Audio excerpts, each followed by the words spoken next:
My name is Roberta Tontini. I study Sinology in Rome, where I originally come from.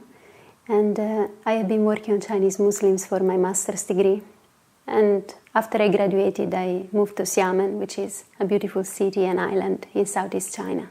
And I've been living there for 3 years, working as an instructor in the university. The research question of my doctoral work is what happened to Islamic law in China, and more specifically how it changed and developed as Muslims settled there. And I think it fits very much in the context of the cluster, because it is not simply a research on Chinese studies, and it is not simply a research on Islamic studies, and it uses research tools from different disciplines like anthropological surveys and philological analysis. And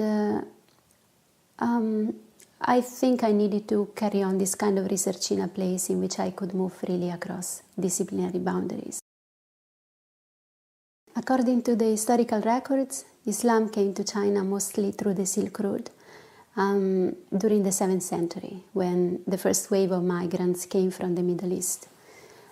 And these first migrants, so these early settlers, are considered to be among the ancestors of contemporary Chinese Muslims, especially the Hui community, which is the largest Muslim community of China, and they live scattered across the country.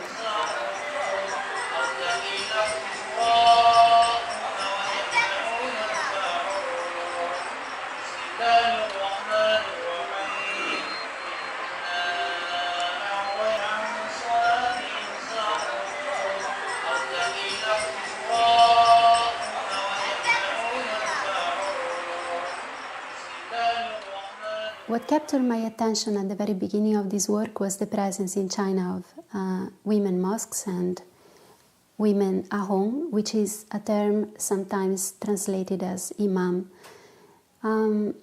So China has a long history of women leadership in religious businesses and affairs, and Muslim women have mosques of their own, and they conduct prayers and religious activities.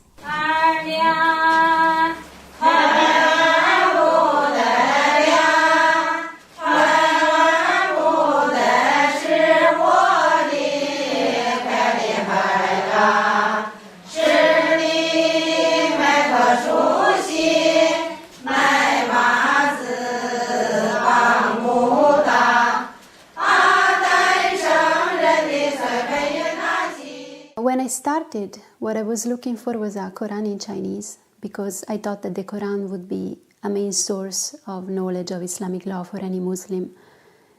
But to my initial surprise, I could not find any Chinese translation of the Quran prior to 1927.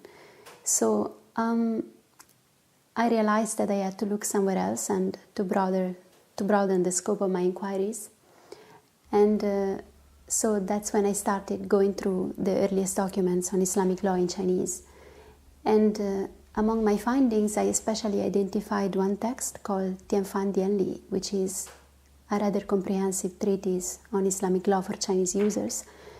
And I thought I was very close to find my ideal source, but the problem with this text was that it was not intended for everyone. It was intended only for the educated elite.